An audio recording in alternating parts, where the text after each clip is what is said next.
बिस्मिल्लाहिर्रहमानिर्रहीम। अस्सलाम वालेकुम नाज़रीन, welcome back to my channel. दोस्तों, आप कैसे हैं? मैं उम्मीद करती हूँ आप खैरियत से होंगे। और आप में से कौन सा दोस्त जो खांसी, नज़ला, ज़ुकाम जैसी बीमारियों में मुब्तला हैं, वो हमें कमेंट्स करके ज़रूर बताएं। आज की इस वीडियो में मैं आपके साथ एक आसान और सादा सी रेमेडी शेयर करूँगी। आपको जो रेमेडी मैं बताने वाली हूँ वो खांसी, नज़ला, ज़ुकाम जैसी बीमारियों का मुकम्मल ख़ात्मा करने वाला टिप्स है। तो वीडियो के टॉपिक की तरफ जाने से पहले जिन दोस्तों ने अभी तक हमारे चैनल को सब्सक्राइब नहीं किया वो जल्दी से सब्सक्राइब कर लें और बेल आइकन पे यस कर दें। और जिन दोस्तों ने सब्सक्राइब किया हुआ है, मैं उन दोस्तों का तहे दिल से शुक्रिया अदा करती हूँ। छाती का जकड़ जाना और बलगम का बनना आसान सी बीमारी है। इससे निजात हासिल करने के लिए लोग महंगी से महंगी अद्वियात और स्पेशलिस्ट डॉक्टर्स के पास जाते हैं, जिससे ना सिर्फ पैसे बल्कि ज़िंदगी का सुकून भी बर्बाद हो जाता है।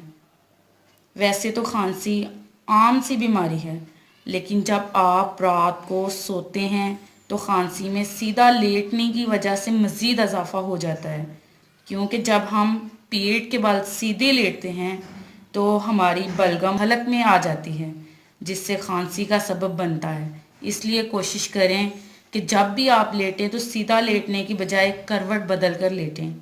तो चलते हैं हम इस रेमेडी की तरफ जो मिनटों में खांसी, नज़ला, ज़ुकाम जैसे मसले को हल करे।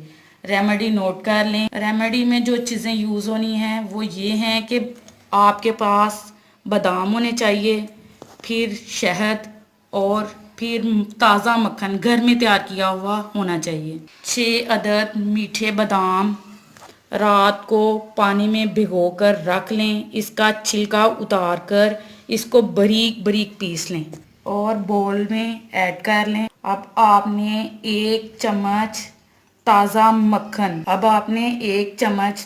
मक्खन लेना है, जो क्रीम वगैरह ना हो, ताज़ा मक्खन घर में तैयार किया हुआ हो।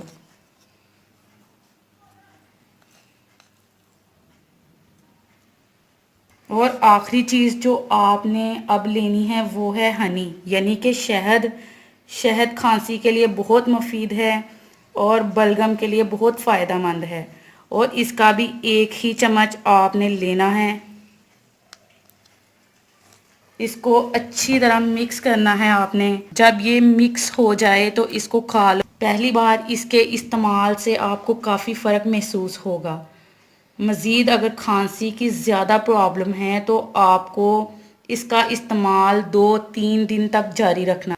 इसके इस्तेमाल करने के बाद ना कुछ खाना है और ना ही पीना है, ताकि ये रेमेडी अपना असर दिखा सके। दोस्तों, ये थी हमारी आज की रेमेडी। अगर आपको हमारी वीडियो अच्छी लगी हो तो प्लीज़ लाइक करें, शेयर करें और कमेंट्स करें। Thank you watch this video. अल्लाह हाफिज़।